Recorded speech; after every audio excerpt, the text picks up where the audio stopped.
The blue crane, Grus paradisea, also known as the Stanley crane and the paradise crane.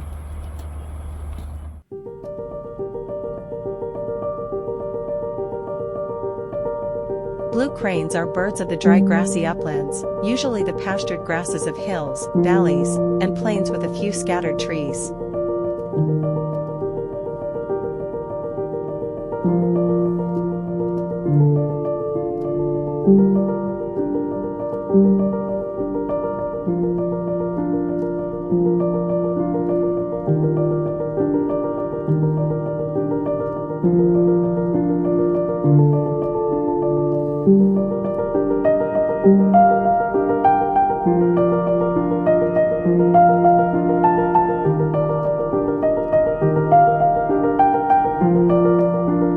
They prefer areas in the nesting season that have access to both upland and wetland areas, though they feed almost entirely in dry areas.